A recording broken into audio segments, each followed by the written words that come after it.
Hi guys, welcome to my YouTube channel. இன்றைக்கி non veg ஸ்பெஷலில் tandoori chicken தான் பண்ண போகிறோம். எப்படி பண்ணலான்னு பார்க்கலாம் வாங்க. இது வெரி ஈஸி, ரொம்ப டேஸ்ட்டாக இருக்கும்.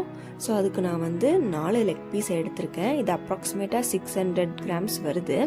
ஸோ இது நல்லா வாஷ் பண்ணிவிட்டு சென்டரில் கத்தியை வச்சு கொஞ்சம் கட் பண்ணுங்கள். அப்போ தான் எல்லா மசாலாவும் அதில் ஒட்டும். அப்போ தான் நல்லா ஜூஸியாக இருக்கும். மேலே எப்படி ஜூஸியாக இருக்கும் அதே அளவுக்கு தான் கீழே ஜூஸியாக இருக்கும். ஸோ அதுக்கு நம்ம ஜிஞ்சர் கார்லிக் பேஸ்ட்டு 1 ஸ்பூன் போட்டுக்கிறேன்.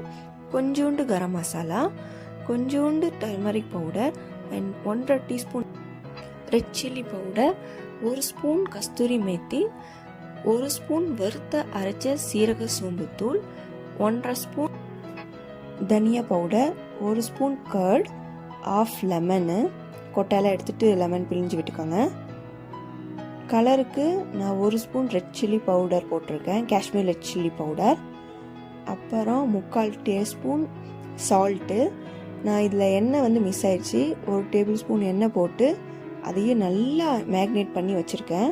இது ஆல்மோஸ்ட் 2 ஹவர்ஸ் மேக்னேட் பண்ணி ஃப்ரிட்ஜில் எடுத்து வச்சுருங்க, நல்லா பிசைஞ்சு வச்சுட்டு. ஸோ அப்புறம் எடுத்து 5 மினிட்ஸ் வெளியே எடுத்து வச்சுட்டு குக்கரில் எல்லா பீஸையும் போட்டு அந்த மசாலாவையும் போட்டுட்டு 2 விசில் விடுங்க. வேறு எதையும் போட வேணாம், இந்த மசாலா மட்டும் போட்டு 2 விசில் விட்டு எடுத்துக்கோங்க. நல்லா வெந்துடும் அதுலேயே. ஸோ நம்ம இது ஃப்ரை பண்ண போகிறோம். ஒரு தவாவில் எண்ணெய் ஊற்றிட்டு ஃபஸ்ட்டு 2 பீஸாக போட்டு நான் ஃப்ரை பண்ணி எடுத்துக்கிறேன்.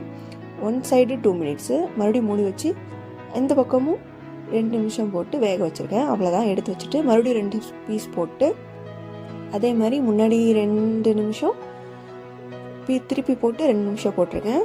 அப்புறம் கொஞ்சோண்டு கொட்டாங்குச்சி எடுத்து கேஸில் வச்சுட்டு அது பாதி வெந்த உடனே எடுத்து ஒரு கரண்டியில் வச்சுட்டு அது ஃபுல்லாக வெந்த உடனே எரிஞ்சிட்டு எடுத்து இந்த 4 பீஸ் நடுவில் ஒரு சின்ன பவுல் வச்சுட்டு அது எரிஞ்ச கொட்டாங்குச்சி மேலே 1 டேபிள் ஸ்பூன் கீ விட்டு இமீடியட்டாக க்ளோஸ் பண்ணிடணும்.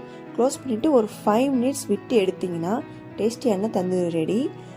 மறக்காமல் சப்ஸ்கிரைப்